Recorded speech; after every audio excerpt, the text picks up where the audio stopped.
Ya bismillahirrahmanirrahim. Itu udah pertanyaan itu curhat. Ya kalau orang latihan jadi tokoh ya memang bingung-bingung sedikit itu bagus lah itu. Ya bagus gak masalah kan. Sampean bingung terus kelihatan bingung ya bagus jujur. Ya kalau orang latihan jadi kiai, jadi bunyai ya memang begitu ya. Ya agak-agak bingung sedikit. Kalau sudah mapan kayak saya tidak pernah bingung, santai aja.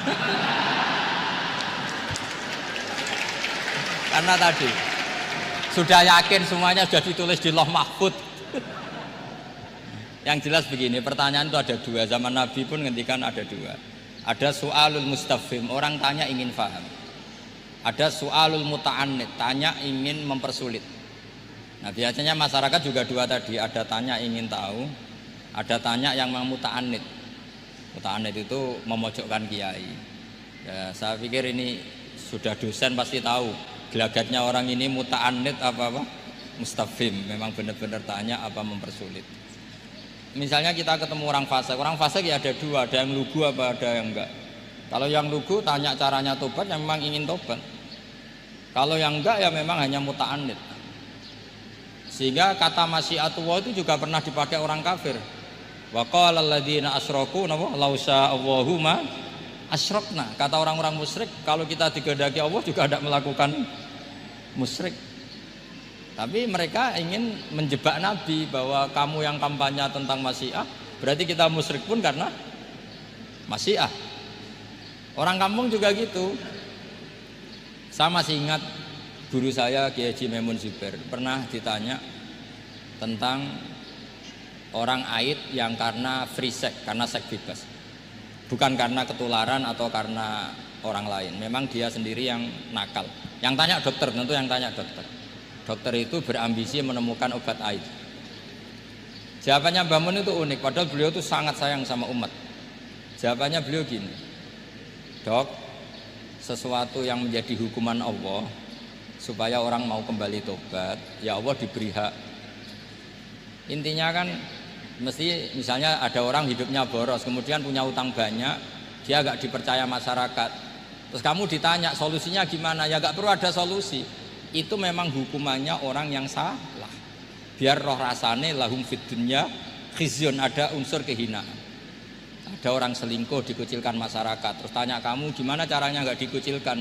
Ya Allah diberi hak untuk memberi hukuman. Begitu juga penyakit-penyakit yang karena kesalahan manusia. Allah harus kita beri hak untuk memberi apa? Hukuman. Meskipun berkali-kali kita memberi pintu apa? Tobat. Nah, biasanya juga gitu. Orang belajar itu wajib nggak? Kan wajib. Masyarakat tuh nggak mau belajar tentang agama. Kemudian karena nggak belajar, setiap ada masalah agama dia tidak bisa. Terus galau. Ya Allah beri hak memberi sanksi orang yang nggak mau belajar itu kan membawa kebodohan. Kebodohan itu mesti zulumat, mesti kegelapan. Kegelapan menjadi kegalauan. Jadi misalnya ada mbak-mbak kok sampai perawan tua agak nikah, atau kangkang sampai jaka tua agak nikah, tanya saya, Gus caranya nikah gimana? Itu keangkuhan kamu, wis ra ganteng pilih-pilih. Mesti harus gitu jawabnya. Karena memang yang menyebabkan itu adalah keangkuhan. Wis ngerti elek ora Gus, ora anak wong sugih, njuk wong ayu. Lalu gak payu rabi itu karena keangkuhan apa karena apa coba? Nah itu zaman Nabi sudah gitu ya, ada su'alu mustafimin, ada su'alu muta'annidin. Terus ada beberapa masalah yang sebetulnya itu hukuman Allah. Saya itu merasa kaya, bahkan mungkin kategorinya kaya sekali, bukan karena materi saya banyak, enggak. Saya ini pengagum hadis atau riwayat lah, kalau kamu gak percaya itu hadis, karena muttorib. Wa'mal li akhiratika ka'annaka tamutu apa? Godan. Beramallah untuk akhiratmu seakan-akan kamu mati besok. Saya ini kan harus keceluk kiai gede, di orang atau saya umur saya itu banyak sekali. Wong urip nganti sesuk di orang atau saya ini mewah menurut saya itu.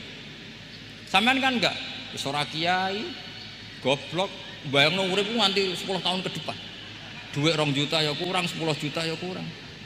Padahal konsep kita ini kata Rasulullah atau kata ulama lah yang jelas itu. Ngamallah untuk akhiratmu seakan-akan mati besok. Maka hidup saya itu tenang sekali. Cara ada masalah, misalnya saya suatu saat sampean bully, paling pikiranku dibully masyarakat, sesuk wis mati, sesuk wis bar. Sesok kok ijek urip, bayangno sesok meneh, sehingga aku nganggep punya masalah hanya sehari.